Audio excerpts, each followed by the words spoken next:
Hello everybody, how is it going? I hope you are all doing well, and welcome back to another video. And today I have got a lovely train to show you. Obviously by reading the title you already know, but here it is, the Hornby B12 in BR Line Black. This is probably one of my favourite engines that I've got. Now there's a bit of a story behind this. Basically I bought this when I was on holiday in April. At the point the government here in Britain allowed holidays, so on the exact day you were allowed to go on holiday, April 12th I think it was, we were on holiday. I bought this down in a model shop in Weymouth. Cost me 120 something pounds. I put up on screen how much it costs. I need to have a look at the receipt. But basically what happens, I got it home, I put a decoder in it, and it ran for about half a lap, then it stopped and wouldn't move, and you could hear the buzzing noise of the motor working. If I can find an old clip I had, I'll try and insert it now, but if I can't, then obviously I can't. But so my dad rang up Hornby. They told me to email the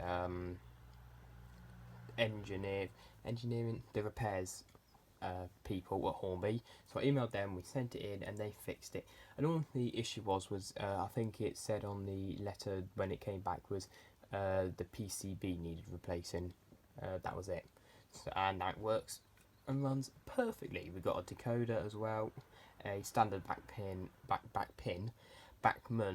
8-pin decoder, and it's working fine. So I must say, Hornby, great customer service, and they've managed to do a great job. I'm really happy with this. So well done Hornby for great customer service.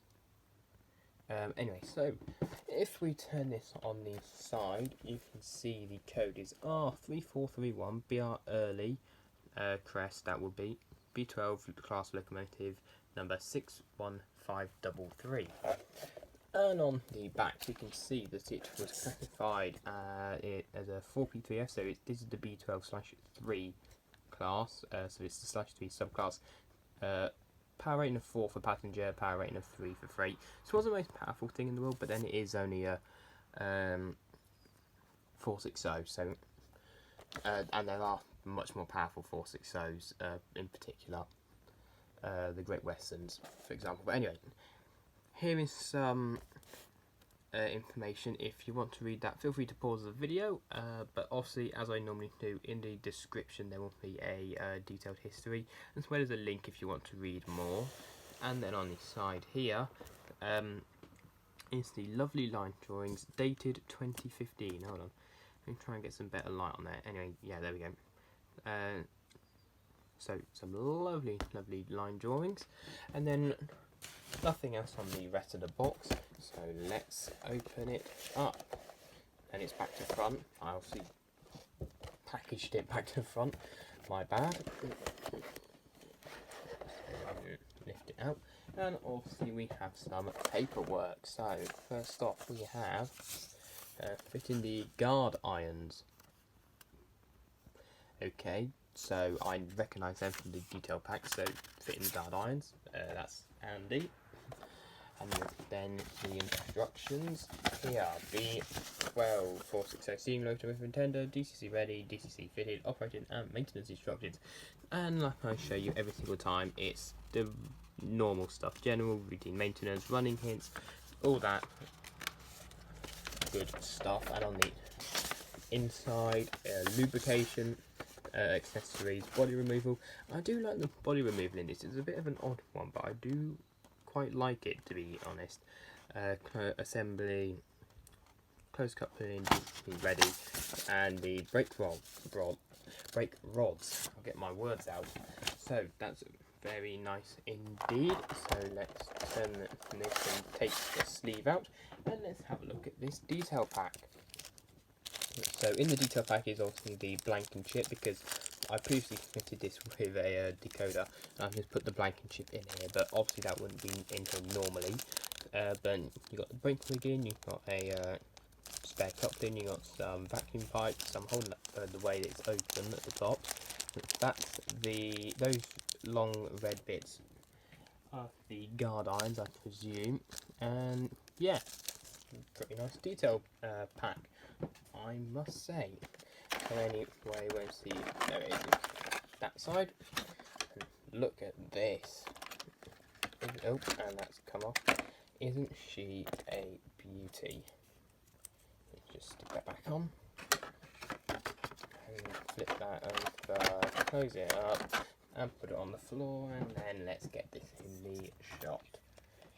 Absolutely beautiful, and I'm telling you that this has got some great quality, and I might just go and change the batteries in my torches because they don't seem to be giving off that much light. I'll be back in a moment. Hopefully it should be a bit brighter. There we go. Think that's made it just a bit better. So anyway, as I was saying, this is a fantastic model. I really love it. There's so many good things about this. But anyway, as I normally do, let's change the camera angle and take a look at her in closer detail.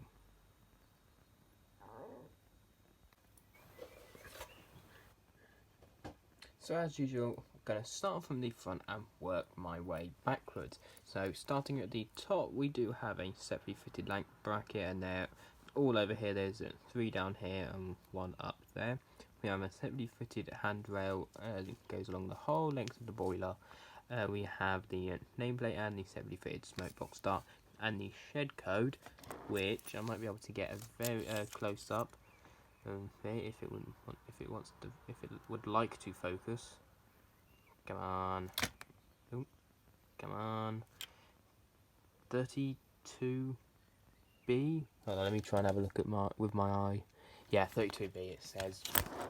So that's the shed code, and down all over the front and down here, there's loads of riveting. Look at the amount of rivets. Hold on, you can't see because the camera's not focused. There we go. So loads of rivets all over here. Looks really good. Onto the buffer beam, we do have metal buffers, which are indeed sprung, and then we also have these small pockets for the vacuum pipes, and I presume this is where the guard rails slot into place as well. I just noticed there's another little separately fitted handrail down there as well. Now moving on along to the side, first thing I want to point out, boiler and cab die cast. The whole boiler and the cab, apart from the roof, is made of die cast. That is fantastic, and it really contributes to the weight because it's quite weighty. The running board isn't, but the whole boiler and the whole of the cab is made of metal. That is fantastic, and it just looks so much better as well. Just look at that boiler. Hold on, that's very bright. Hold on, if I try and tone down the lighting, there we go. Try and get it aimed at this one. You get that satin sort of finish. It's not glossy, it's not matte, it's more satin, and it looks really good. And you can tell it's metal. Ready? My screwdriver is getting attracted to the inside, so I feel like there's some sort of magnet in there as well. Yeah, beautiful. And also the boiler, look at the striping on there. That is fantastic. I can't even see any faults with that. Let me just bring it up close. So it goes red, black and red. That is fantastic. Really good. And the same thing on the splashes as well. Just look at the lining. No, hold on. Same thing on the splashes. Just look at the lining as well there. And then you've got the builder plate. And also on the steps here. And then like the King class I reviewed in the last one. Not as good as the King class, but still they've made an effort. You can see an interpretation of the valve gear picked out in red, which is fantastic. Moving along to the side here, we've got the safety valves and the whistle. Now this whistle I had a bit of trouble with because it broke off, and my word was it fiddly to glue back on. I managed to get it glued back on and it's dried. It's praying it doesn't come off again because that was fiddly. But these are, note, the safety valves are made of metal, I think. Whistle's made of plastic though. Not quite sure why. Maybe it's because it's a quite detailed and small, intricately moulded piece. It would have been difficult to do that in metal. But the beautiful lining goes all the way down along the cab with the number 61533. Then it says RA4 underneath it. We do have glazed windows and there is a hatch on the top which opens as well. I'll just twist the logo, now you can see moving hatch. I'll look at the cab detail in a moment, but I just want to do the tender first. So you've got the steps here also picked out. You've got the edges of the tender with the BR early logo. It looks fantastic. It's a really lovely tender. It's a quite small tender, I must say, compared to the size of the engine. It's a quite small tender, but it doesn't matter. We got the coal load.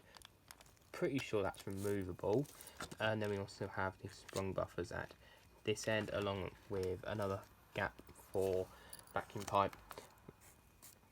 Separately fitted lamp brackets here again. A handlebar. But is that a separately fitted lamp bracket? It looks like it is, but it looks like it's snapped. Yeah. And the separately fitted lamp bracket there, but it's snapped. Right, I need to get some glue on that. Never mind about that. And then here it says, I'm pretty sure that's the running number again. If I just try and, oh, is it? I can't tell. Wow, that was a sudden burst of light. Hold on. Don't know. Oh, and the tender body's trying to come off. Yeah, the screws that hold the tender body on are quite tricky. I've screwed them up, but the tender just doesn't want to seem to stay on. When I show you everything inside, like take the body off, hopefully I can get it to tighten up better. But let's have a look at the side of the cab. I must say, the inside of the cab is beautiful. If I just get the torch in there. Wow, hold on, that's quite bright. I've had to turn the torch upside down. Blimey, hold on. You might want to close your eyes a moment or turn the brightness down. There we go. There we go. So you can see that cab is fantastic. We don't have gauges picked out. We do just have white circles, but it's still nice to see that anyway. You got all of everything picked out in gold. You got silver as well. It's a really, really lovely cab. Fantastic. And I'm trying to work out. I know you can't see on camera. Trying to work out if the glazing goes along the top, so if the glazing for this window and this window stretches across the top. Not really, I can't really tell if it does. If it doesn't, that's really good. It means they've got two separately fitted parts. Very, very nice. And the inside of the tender as well. That's not so easy to show. Yeah, there's not much oh, nearly got the camera, that wouldn't be good. Not much going on in there, I must say, but anyway. Let's get some lighting back, and that is it now. Oh, actually, no. Telelight. Let's twist it around. We have some piping. We have some piping off camera, hidden here. We have the reversing rod, which is made of plastic, sadly, and it's quite flimsy. If you remember my Lord Nelson class, it was a very flimsy plastic. These pieces, and it's the same sort of thing again. I don't know why it's like that. And then obviously here we have what I think is a Westinghouse pump. I think I have to check up on that. I think that's what that is. But now that is the oh, hold on, we got something loose here. Oh blimey, that handlebar's snapped. Oh dear. So that's two things I've got to get some glue to. By the time you see this running, I will have fixed them, hopefully. Well, I should have done anyway. But anyway, let's get the body off and have a look at her mechanism. So here we are with the body off, and as you can see, we have a lovely 5-pole skew-wound motor, according to Hornby's website, with dual flywheels, which is very, very, very nice to see. All-wheel pickup and all tender pickups, about 6 wheels going to each line. 12 in total. Obviously the front pony truck doesn't have any pickups, but you can also see the valve gear, and I'm pretty sure this has proper metal bearings. I will have a look when I come to service it later, but I'm pretty sure it does. Now to take the body off, there's 3 screws, all of them are here. The first one you have to do is take this off from, if I just turn this over, you have to unscrew it from there, if you can focus there. You have to unscrew it from there, and this disengages this. Then there's a screw here which goes into here, which is another one, and the final one, it's a bit of an odd place, not quite sure why, but it's here, right where the cab is. Screw goes in there, and there you can see a very nice picture of the cab again, which does screw into that there, I think. No, it goes into there. What am I on about? It screws into there. So yeah, very nice mechanism. And to get the tender off, it's quite simple. One screw in there, one screw in there. There you go. You can just about see it, and then same on each side, like so. So, excuse me. So I'm just gonna put the body back on, then we'll go down to the railway and see how she performs, and trust me, it is good. So here we are down at the railway, and you can just see the B17 over there, and as usual going to start off doing the slow speed test over the point. So just edging the controller up very slightly, and that is her moving. Doesn't sound the greatest, but when it's moving at faster speed it is slightly quieter. Just try and go a tad slower. No, that's as slow as she'll go. But she's not cutting out over the points at all, which is really nice. And I have seen slower speeds, I must say, but that is adequate. I think that is a very nice slow speed, and it's really smooth. I can't see any cogging from here. Don't know if you can pick it up on the camera, but from where I am, can't see any cogging. Let's send it going backwards. Very nice. Just so smooth, and it's not cutting out on the points. Very nice. And now just going to do the manoeuvrability test, as I call it. See how well it can go cross over the points onto the inside track. So if I just switch the points and get it moving, same speed, that's backwards, same speed, and see if it cuts out on the points or whether it it seems to be going over the points fabulously.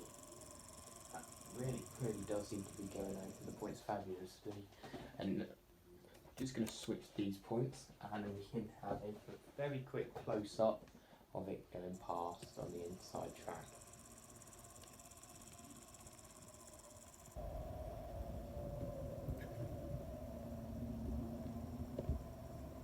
That is really nice. That is such a good runner, and you can really tell that 5-pole motor is such a good quality.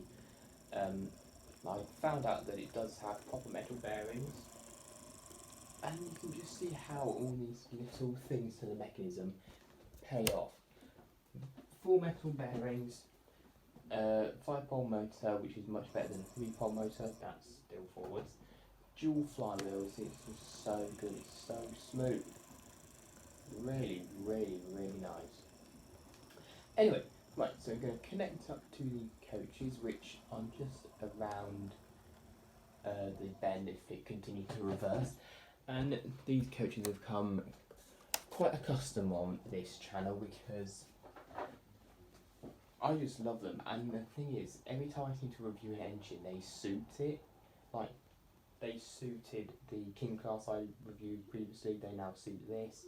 They're just fantastic. You can probably guess already what they are, but let's go around, connect up to them, and see how she performs with some coaches.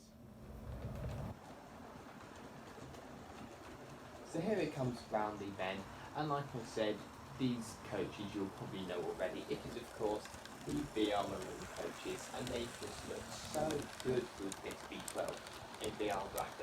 They just suit it so well.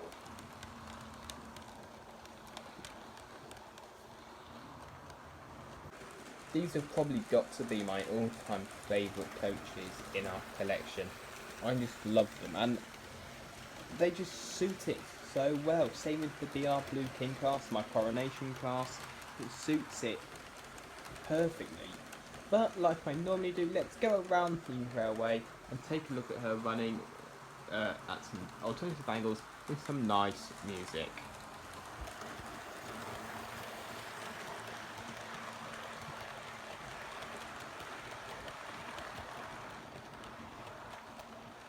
Me from the future here. Just a quick thing I have to say is I've had to shorten the train down to 3 coaches, as sadly it was wheel slipping with 5 coaches, and then I took it down to 4 coaches and it was still wheel slipping.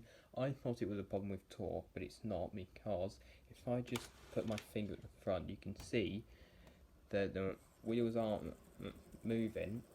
It's not a problem with torque because it's perfectly able, but you can see on screen now it's starting off with 3 coaches and then starting off with 5 coaches, and you can see the difference. So bit of a shame, but anyway, it's gone from more of an expression to more of a suburban train. But back to the past me, and let's have a look at the alternative angles, like I said, with some nice music.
So I do hope you enjoyed those various alternative angles with some nice music, and as you can see, she is, from those different views, a fantastic runner.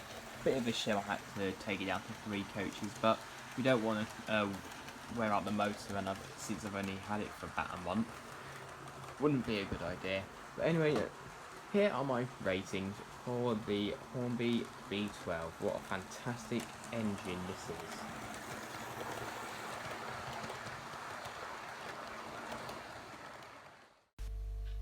So overall, there's a lot of positives you can take from this Loco. As you can see, it's only 3 points off of full marks, which I think is fantastic. So starting with detail, it's 90% fantastic. Metal boiler, metal cab, great lining, interpretation of the valve gear, fantastic. Only star I'm looking off for is some various details I think could have been made out of metal or some stronger plastic, like the reversing rod. Seen metal reversing rods, don't know why it's in plastic, and some other things like the handlebars. I have seen metal ones, but they could have used a stronger plastic, and the whistle maybe, because the whistle did break off, and I know it's a very fine detailed piece, but they could have made it maybe try to make it out of metal or make a thicker plastic version. Performance, 4 stars. It didn't stop on points, it didn't derail, great slow speed, very smooth. Only thing I'm knocking it down for is the wheel slip.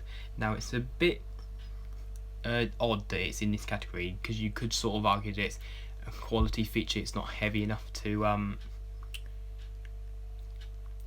carry all the coaches, but because I don't have that sort of that category of quality or pulling power, I'm marking it as performance because it happens in the performance test, and it would get marked down if I had a separate category anyway, so to be honest it doesn't really matter. Mechanism, 5 stars for 5 great things. 5-pole motor, 1 star. Dual flywheels, 2nd star. Proper turned metal bearings, 3rd star. Tender pickups, 4th star. All-wheel pickup on the driving wheels, 5th star. What else can I say? And value for money, I've given it 4 stars because I bought this for £127.99, as I mentioned at the beginning of the video, which I would give 5 stars for. That is fantastic. But the RRP is £160.99, which for 2015 was quite expensive. Nowadays you think it's expensive, but it's not that bad because their Hornby's 2021 range RRP is like £209, £209.99, which is ludicrous. So 160, you're thinking, yeah, that's fine, sort of, depends on what your budget is. Whereas back in 2015, that would be like, that's quite a bit expensive. I don't know if there's any on eBay. If I can find on eBay, I'll leave all the various links to Hornby's website, retailer's website, eBay, all down in the description with the history of the Loco. But overall that gives a score of 17 out of 20, which I think is a very respectable score. So anyway, let's get on and conclude the video.